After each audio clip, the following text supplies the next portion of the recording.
Makikita natin dito na nilublob sa tubig ang parang cotton na material at nakakamangha dahil tila hindi ito nabasa nung ito'y inahon sa tubig. Ang malambot na fiber na ito ay tinatawag nilang eider down.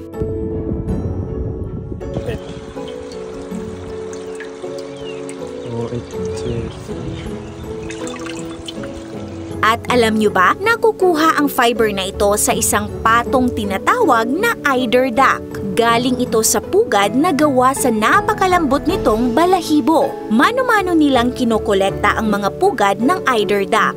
Bagaman kinukuha nila ang pugad, nagtitira pa rin sila ng kaunting balahibo o kaya naman ay pinapalitan nila ng damo o dayami. Most of the time, kinukuha nila ang balahibo sa mga panahong iniiwan ng pato ang kanyang pugad. Ang eider down ay tinuturing bilang isa sa pinaka-the best na natural fiber sa mundo. Ito ay malambot, magaan at nagbibigay ng init. Kaya naman ginagamit ito sa mga luxury comforters, mattress, unan, high-end winter jackets at iba pang mga produkto. At alam nyo ba na napakamahal pala ng fiber na eider down? Ayon sa Business Insider, ang isang double duvet na gawa sa totoong eider down ay maaaring umabot ang presyo sa mahigit $8,000 o nasa 460,000 pesos. Bakit kaya napakamahal ng eider down?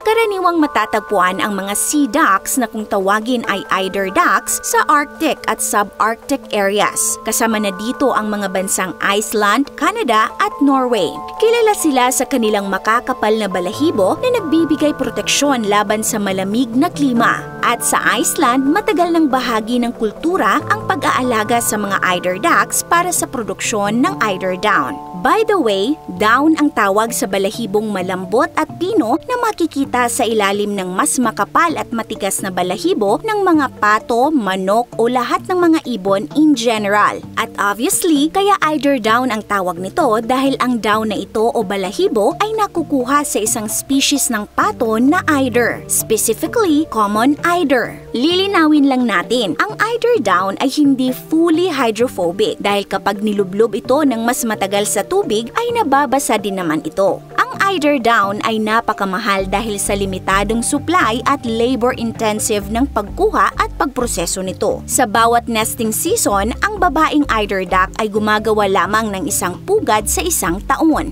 Bilang paggalang sa kalikasan, hindi pinipilit na kolektahin ang lahat ng pugad, kaya ang supply ay talagang kakaunti. Kapag nesting season na, nagkakaroon ng hormonal changes sa katawan ng babaeng eider duck at lumuluwag ang mga down feathers nila. At gamit ang kanilang tuka ay binubunot nila ang ilan sa kanilang sariling down o yung mga pinong balahibo at gagawin nila itong pugad.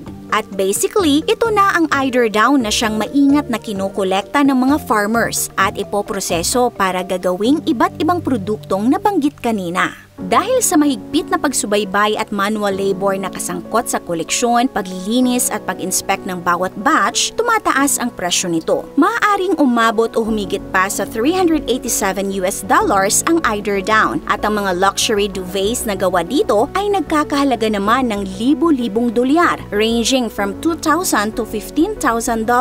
Depende sa laki nito.